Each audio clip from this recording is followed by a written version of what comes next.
તો આ તરફ લગ્ન નોંધણી મુદ્દે ધારાસભ્ય વિમલ ચુડાસમાએ મોટું નિવેદન આપ્યું અને કહ્યું કે લગ્નની નોંધણીમાં માતા-પિતાની સહી હોવી ખૂબ જરૂરી છે। પ્રેમ લગ્ન થયા બાદ દીકરી મા-બાપને ભૂલી જતી હોય છે। લગ્ન નોંધણીમાં આ સુધારો લાવવો એ અનિવાર્ય હતો અને ભાગીને લગ્ન કરનારાઓના અનેક ફોન મને પણ આવે છે। સરકારના નિર્ણયને અમે આવકારીએ છીએ તેવું નિવેદન ધારાસભ્ય વિમલ ચુડાસમાએ આપ્યું।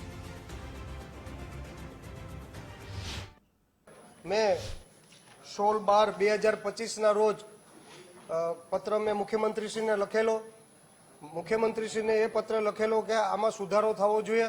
जे मेरेज एक्ट छे एमां माता पितानी संमति लेवी जोईए, कारण के जे दीकरीओ छे ए जे एमने माता पिताने ध्यान दोर्या वगर लग्न लव मेरेज करी लेता होय छे।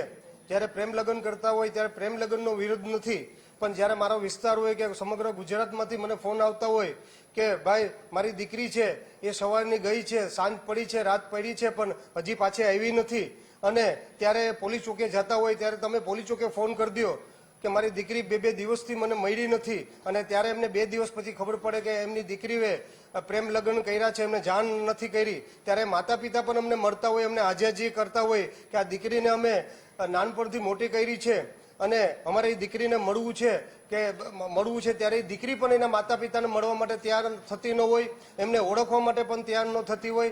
ત્યારે આમાં જે સુધારો લઈને આવ્યા છે તે આ સુધારોમાં એ જ્યારે મેરેજ જે લગ્ન નોંધણી થતી હોય ત્યારે લગ્ન નોંધણીમાં ખાસ કરીને માતા પિતાની સંમતિ લેવામાં આવે એવી મારી માગણી છે।